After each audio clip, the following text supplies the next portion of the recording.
Buenos días, buenas tardes, buenas noches. Comenzamos con esto. Hay decisiones financieras que cuestan tiempo. Hay decisiones financieras que cuestan dinero. Y vamos más allá, hay decisiones financieras que pueden costarte muchos años. Recibes una llamada a las 2 de la mañana de alguien que te cuenta que sucedió algo inesperado. Un choque de 2, 3 segundos, una cirugía inesperada, una incapacidad de 8 meses, una enfermedad. Y de pronto aparece una pregunta que casi nadie quiere hacerse, pero que tarde o temprano termina sentándose a la mesa. ¿Quién paga cuando todo sale mal?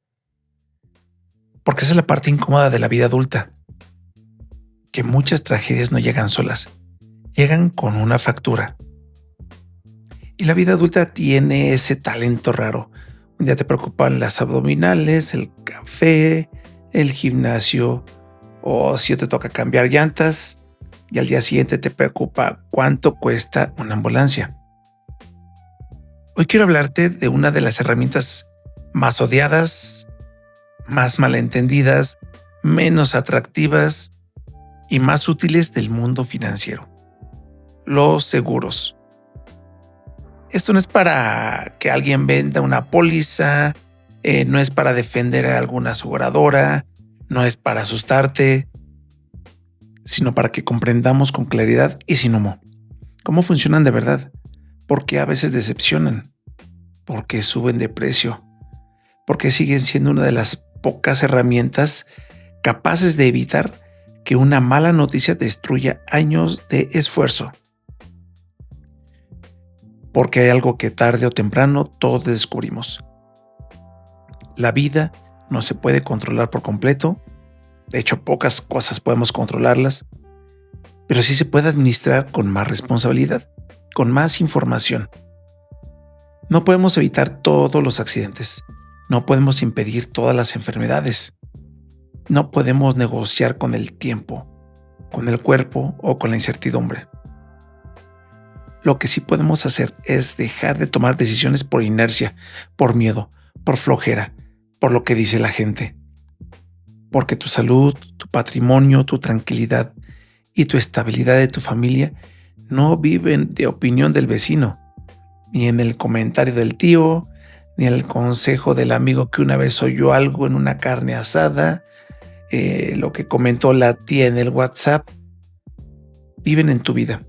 Y tu vida, te guste o no, también requiere decisiones responsables.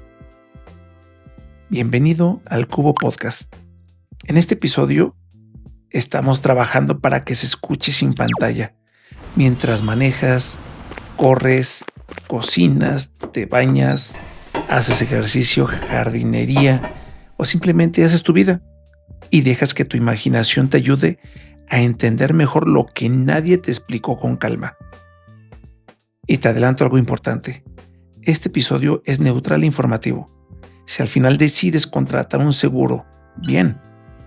Si decides no contratarlo o no hacerlo hoy, también está bien. Aquí no se trata de empujar a comprar o no. Se trata de analizar criterios. Porque no contratar también puede ser una decisión válida, siempre y cuando sea una decisión informada. Y si alguna vez un agente no supo o no sabe responder algo en su momento, tampoco pasa nada. El mundo del seguro mezcla medicina, finanzas, derecho, fiscalidad, contratos, operación y regulación. Es mucha información. Entonces, dale chance también de que se informe, dale el tiempo para que te informe. Un agente serio no debería inventarte una respuesta por quedar bien. Debería decirte: déjame confirmarlo y te respondo bien. Entre un agente que investiga y uno que improvisa, yo prefiero al que investiga. El otro normalmente tarda menos, pero en equivocarse. Antes de irnos a Babilonia, Roma o Londres, quiero empezar por una verdad incómoda. La mayoría de la gente no se emociona cuando un agente le escribe para hablar de seguros, y la verdad se entiende. La mayoría de la gente no odia los seguros. Lo que odia es no entenderlos y en ocasiones interpretamos. Odiamos sentir que nos hablan en otro idioma. La gente odia pagar por algo que espera no usar nunca. Odia comprar probablemente algo intangible. Odia que le vendan miedo. Odia que le prometan de más. Y odia descubrir una exclusión o un tema que no tiene cobertura justo cuando ya es demasiado tarde. Porque seamos honestos, a nadie le emociona una conversación donde aparecen palabras como deducible, coaseguro, suma asegurada, exclusiones, tope de coaseguro y condiciones generales, primas y demás. Salvo que seas actuario, y aún así no estoy completamente seguro, ¿eh? Desde que existen seres humanos existe el riesgo. Existen los accidentes. Mucho antes de los hospitales privados, los autos, las apps, los bancos o las aseguradoras.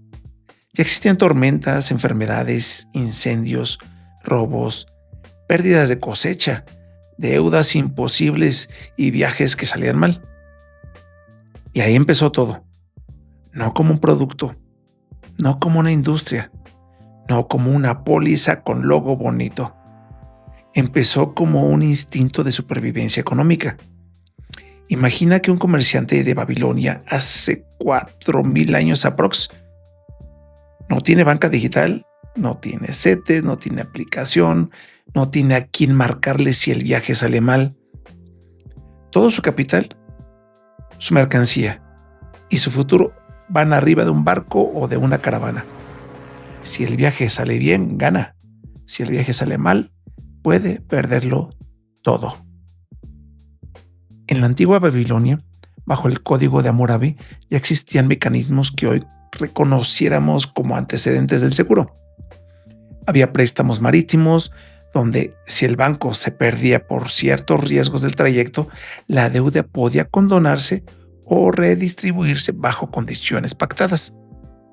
No era un seguro moderno, no había póliza bonita ni adaptada, no había área de siniestros, no existía el 01800, no había un ejecutivo diciéndote, permítame validar su caso, o depende.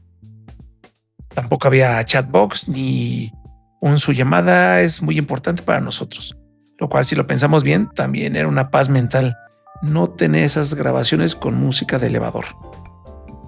Pero la lógica ya estaba ahí. Si una pérdida enorme cae completa sobre una sola persona, esa persona puede quedar destruida financieramente. Si el riesgo se reparte, la pérdida deja de ser mortal para el patrimonio. Mientras tanto, en China, los comerciantes hicieron algo brillante, algo muy simple. No ponían toda la mercancía en un solo barco. La repartían entre varias embarcaciones. Si se hundía, nadie perdía todo. Todos perdían un poco. Y esa idea sigue siendo una lección financiera brutal hasta hoy. Porque a veces las personas no se quiebran por el problema en sí, se quiebran porque estaban demasiado expuestas a un solo golpe. Llega Roma y los romanos entendieron que el riesgo no solo vivía en los barcos o en la mercancía, también vivía en la vida humana, enfermarse, morir joven, vivir mucho tiempo, dejar una familia sin apoyo, no tener cómo pagar un funeral o perder el sostén económico de la casa simplemente. Por eso surgieron asociaciones y fondos comunes que ayudaban a cubrir gastos funerarios y a apoyar a las familias de quienes morían. Aquí ocurre un cambio enorme. El seguro deja de proteger solo bienes y empieza a proteger personas. La pregunta deja de ser ¿cómo protegemos la mercancía? Y empieza a ser ¿cómo protegemos a la familia, al ingreso y al futuro de una persona? Si lo piensas bien, esa sigue siendo la pregunta hoy. Cuando alguien contrata un seguro de vida, de gastos médicos, una cobertura por invalidez, en el fondo sigue respondiendo a la misma pregunta que preocupaba a una familia romana hace siglos. Si algo grave ocurre, ¿quién sostiene el golpe económico? Con el paso de los siglos, el comercio creció, los viajes se hicieron más largos, las rutas más complejas, los cargamentos más valiosos. más pesados y los riesgos, por supuesto, más costosos. Entonces pasó algo clave. El seguro dejó de ser solo un acuerdo informal entre personas y empezó a convertirse en un contrato con reglas. Eso se consolidó en ciudades comerciales como Génova, Venecia, donde aparecen algunos de los primeros contratos marítimos formales del seguro.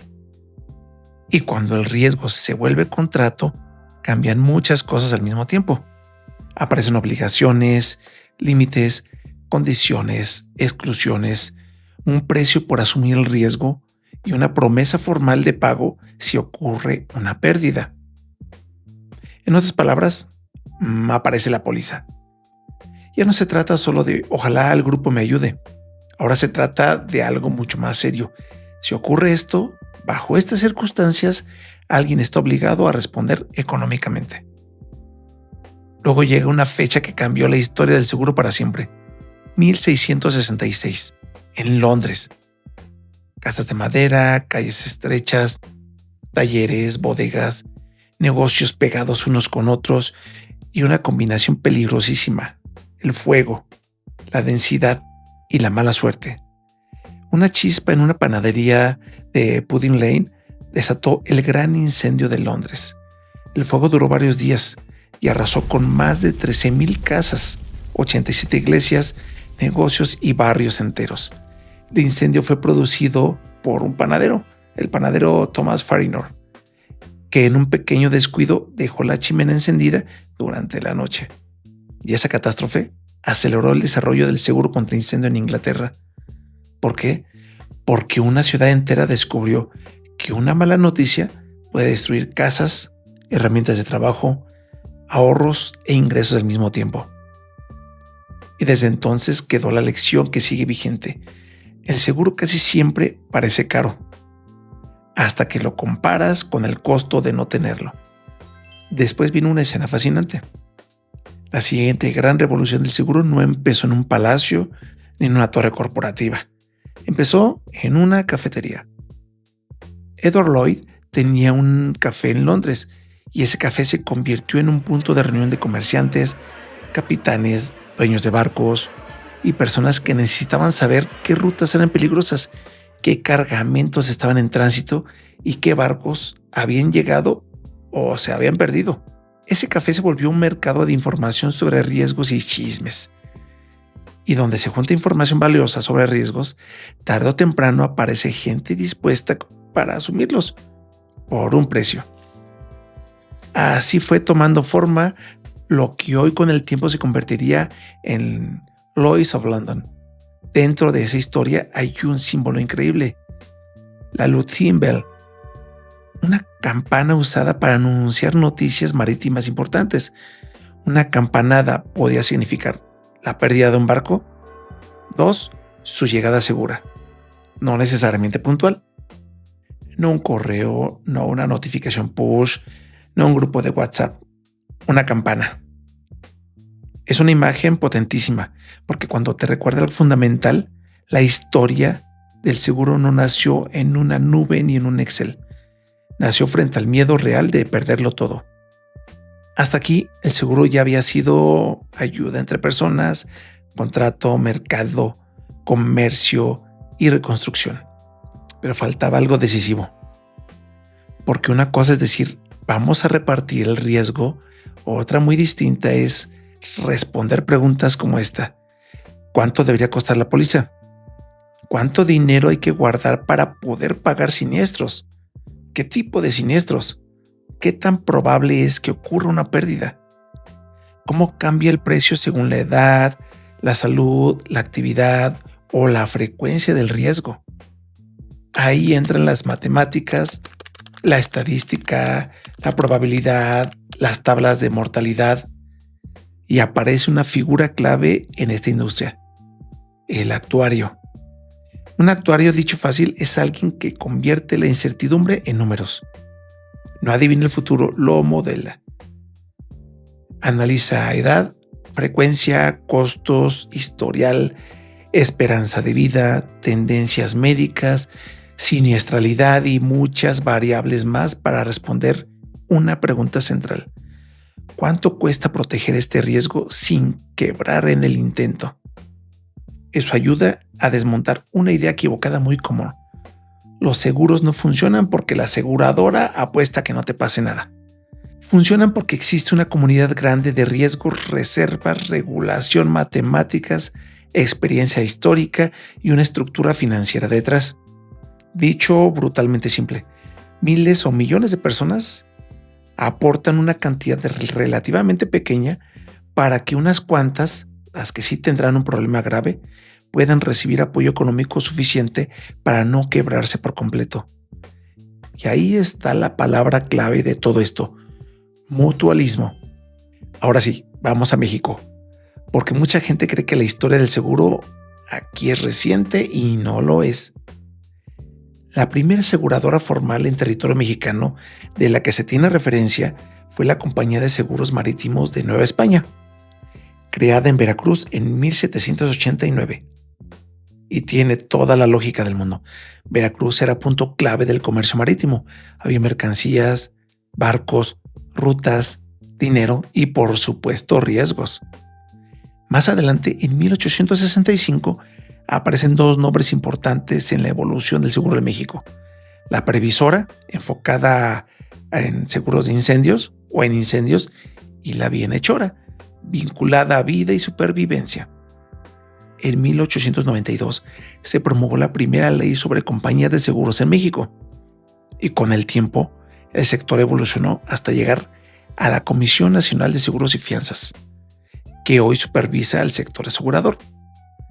¿Por qué importa esto? Porque cuando alguien contrata un seguro en México no está entrando, al menos en teoría, a un mercado completamente improvisado. Hay regulación, hay productos registrados, hay reservas, hay agentes autorizados, hay reglas, hay respaldo. Aquí hay una idea importante. La confianza en un seguro no debería basarse solo en me cae bien el agente o la marca me suena o está de moda. Debería basarse en entender qué estás contratando, con quién lo contratas, bajo qué reglas opera y qué tan claro está el contrato. Ahora sí, bajemos todo esto a tierra. Imagina una gran bolsa común de dinero. 1,000 personas aportan una cantidad. Supongamos que cada quien aporta 10,000 pesos al año. La mayoría no tendrá problemas graves ese mes, pero algunas sí. Alguien tendrá un accidente, alguien necesitará cirugía, alguien sufrirá un incendio, alguien morirá, alguien quedará incapacitado, alguien chocará y o causará daños a terceros. Entonces, ese fondo de 1,000 personas existe para que el golpe económico de ese evento no recaiga por completo en una sola persona, a quien le sucedió algo. Eso es en esencia el mutualismo. Muchos aportan para que cuando a poco les pase algo grave, haya dinero suficiente para responder según las reglas del contrato. Y para que esto no se vuelva un caos, hay 4 conceptos básicos que sí conviene entender bien. Primera regla: prima. La prima es lo que pagas por entrar al sistema de protección. Tu cuota. El precio del contrato. Tu aportación para pertenecer a esa comunidad de riesgo, entrar a ese mutualismo. Segunda regla: deducible. Es la parte inicial del gasto que te toca absorber a ti antes de que la aseguradora cobre el resto. ¿Cuándo se aplica? Por ejemplo, si una reparación cuesta 100,000 pesos y tu deducible es de 10,000, que sería el 10%, tú absorbes esos primeros 10,000 y la aseguradora cubre el resto conforme a la póliza. ¿Para qué existe? Porque si no existiera, mucha gente usaría el seguro para cualquier cosa pequeña y eso volvería mucho más caro el sistema para todos. Dicho de otra manera, el deducible es la forma elegante en la que el seguro te dice: yo te ayudo, papi, pero tampoco me vengas a reportar cada raspón existencial del coche. Tercera regla: coaseguro. Muy común en gastos médicos. El coaseguro es la parte de la cuenta médica que también te toca pagar a ti después del deducible. Imagínate que llega una cuenta médica muy grande. Imagina una cirugía de 200,000 pesos. Tu deducible es de 15,000. Así que eso los pagas tú primero. Quedan 185,000. Si tu coaseguro es de 10%, te tocaría pagar 18,500 pesos de esa parte y la aseguradora paga el resto. Es decir, no pagaste 200,000, pagaste 33,500 entre deducible y coaseguro. Dicho sencillo, el deducible es la puerta de entrada, es tu cover. El coaseguro es la parte de la cuenta que todavía compartes con la aseguradora. Dentro de la misma línea existe el tope de coaseguro. Si requieres, ve dándole pausa o regresa para que revises a detenimiento todo esto que estamos comentando. El tope de coaseguro es el freno de mano del coaseguro. Imagina una cuenta médica de 1,000,000 de pesos. Tu deducible es de 15,000 y tu coaseguro es del 10%. Después del deducible quedarían 985,000 pesos. El 10% serían 98,500. Pero si tu póliza tiene un tope de coaseguro de 30,000, no pagas 98,500. Pagas solamente 30,000 de coaseguro más tu deducible. O sea, en vez de desembolsar más de 113,000 pesos, terminas pagando solamente 45,000. El tope existe para que cuando la cuenta se vuelve gigantesca, tu parte no siga creciendo sin control. Si lo comparas, es una parte muy pequeña a lo que nos corresponde. Cuarta regla: siniestro. Es el evento que activa la póliza. Es el choque, la enfermedad, la incapacidad, el robo, el incendio, la muerte. En otras palabras, el momento en que el riesgo deja de ser teoría, se vuelve un hecho. Aquí meto dos conceptos más, porque de verdad te cambia la conversación con cualquier persona. Suma asegurada. Es el límite máximo de dinero que la aseguradora está obligada a pagar conforme al contrato. Siempre revisa eso. Exclusiones y condiciones. Todo seguro tiene un contrato y ese contrato define qué sí cubre, qué no cubre, en qué circunstancias, desde cuándo, con qué límites, con qué deducibles, con qué topes, con qué periodo de espera. Aquí vuelvo al punto de hace rato. Muchas veces el problema no es la letra chiquita porque no existe como tal.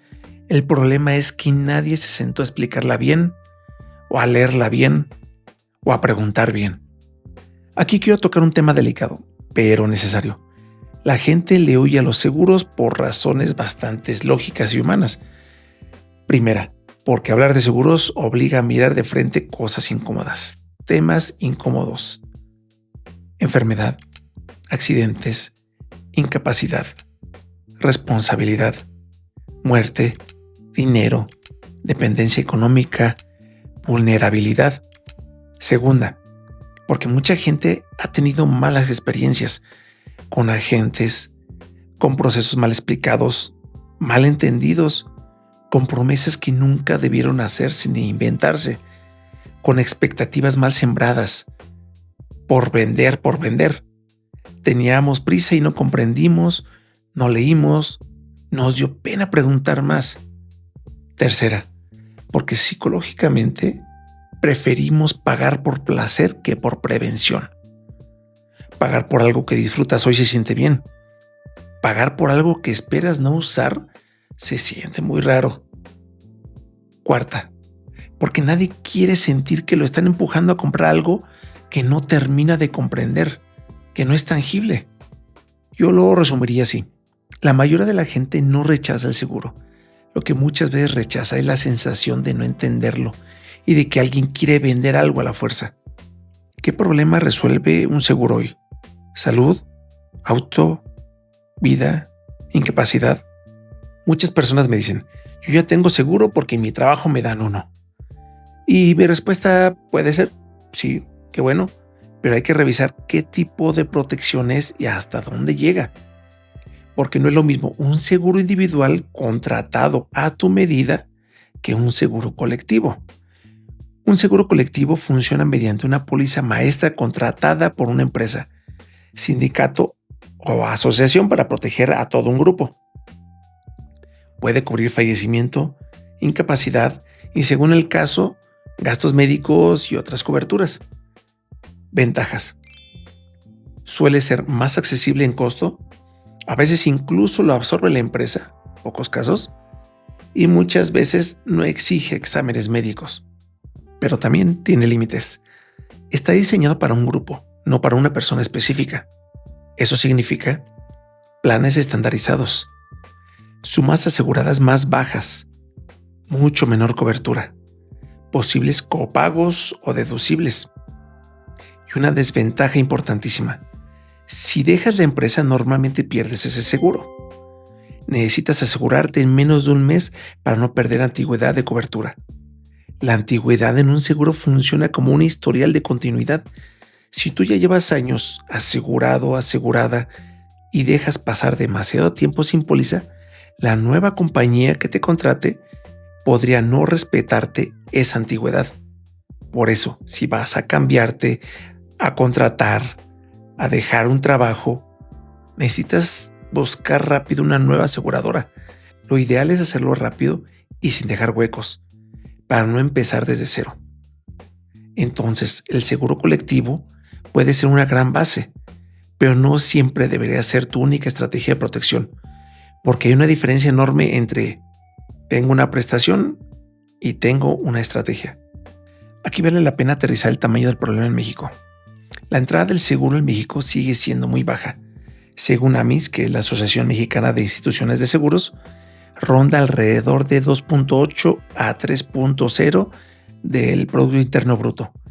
Y la brecha de aseguramiento sigue siendo enorme. Solo alrededor de 23% de la población económicamente activa tiene seguro de vida o de gastos médicos mayores. Y apenas 3 de cada 10 autos están asegurados. En gastos médicos, al cierre del 2024, había cerca de 13.95 millones de personas aseguradas en México. Y una parte muy importante de ellas era porque estaban aseguradas en seguros colectivos, principalmente como prestación laboral. Eso nos deja una fotografía un tanto incómoda. Algunas personas sí tienen protección, pero millones más están completamente expuestas. Y aquí la conversación deja de ser teórica, porque si la mayoría de la población no tienen un colchón económico robusto y además una emergencia médica, un accidente vial o una incapacidad, pueden dejar costos de cientos de miles o incluso millones de pesos. Entonces, el verdadero problema no es solo si el seguro es caro. El problema es qué tan caro puede salir estar totalmente descubierto. Esta es una de las preguntas más repetidas del sector. ¿Por qué si usé mi seguro, de todos modos me subió? La respuesta corta es porque el costo de los siniestros también subió. Pero vamos por partes. Primero, inflación médica. No hablo solo de la inflación general, que de por sí incrementa todo. Hablo del costo específico de la medicina. Hospitales, honorarios, medicamentos, laboratorios, prótesis, estudios, terapias, tratamientos. Segundo, tecnología y costo de reparar autos. Antes un golpe podía implicar lámina, pintura y una refacción relativamente sencilla. Hoy muchos vehículos traen cámaras, sensores, radares, sistema de asistencia, computadoras y piezas importadas. Tercero, más siniestros o siniestros más caros. Si aumentan los robos, los accidentes, la frecuencia de reclamaciones o el costo promedio de cada evento, eso presiona mucho las primas. Cuarto, edad y perfil de riesgo. En varios seguros, planes para el retiro, en particular seguros de vida y de gastos médicos, la edad importa mucho.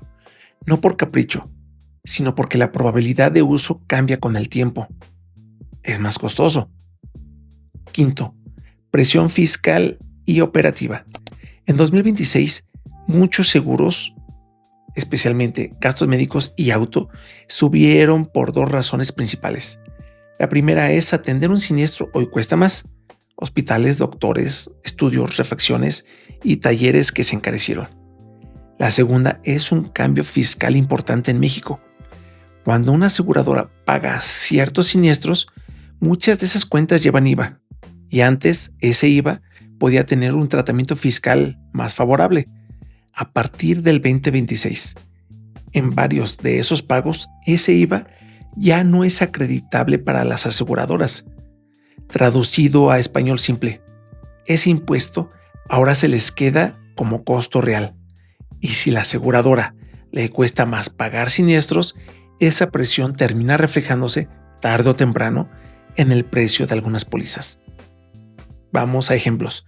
Antes del 2026, una cirugía cuesta 100,000 de hospital y honorarios, más 16,000 de IVA, era en total 116,000. Antes, esos ciertos supuestos, la aseguradora podía tratar esos 16,000 de IVA como acreditables y recuperar ese efecto fiscalmente. Ahora, en el 2026, la misma cirugía, que en realidad cuesta más, digamos que son 100,000, más los 16,000 de IVA, total 116,000. Pero ahora ese IVA ya no lo puede acreditar nadie. Entonces la aseguradora sí desembolsa y absorbe los 116,000 completos como costo de siniestro. Y aquí viene una verdad incómoda. Que tú no hayas usado tu seguro no significa que el sistema no se haya encarecido. Porque tú no pagas solo tu propio riesgo individual, pagas por pertenecer a una comunidad de riesgos donde los costos médicos, hospitalarios, legales y de reparación se están moviendo todo el tiempo. No depende de nosotros. Ahora quiero detenerme en algo importante. Un buen agente no debería ser un recitador de folletos o solamente un amigo. Debería ser un traductor. Alguien que te ayuda a entender qué estás contratando, qué cubre, qué no cubre, qué deducible aplica, qué pasa si cambias de trabajo, qué pasa si cambias de país, qué ocurre con preexistencias, cómo se renueva una póliza y qué riesgo sí estás cubriendo y cuál no. Porque si lo único que hace un agente es repetir lo que dice el folleto y tiene presión por vender, entonces el folleto ya nos ganó. Dale oportunidad también a esa persona que ya pasó por estos filtros de que revise, que responda a tu pregunta, por más simple que creas que es la pregunta. Un agente profesional debería tener o contar con 3 cosas muy claras. 1. Cédula autorizada por la Comisión Nacional de Seguros y Fianzas. 2. Registro formal con la aseguradora. 3.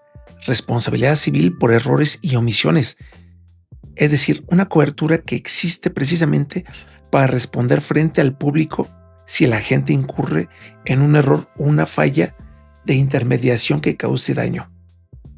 Y aquí requiero cerrar con una parte muy práctica.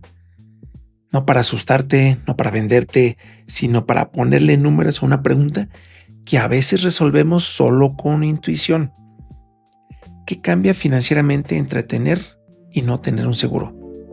Voy a hacerlo con ejemplos redondeados y un tanto pedagógicos.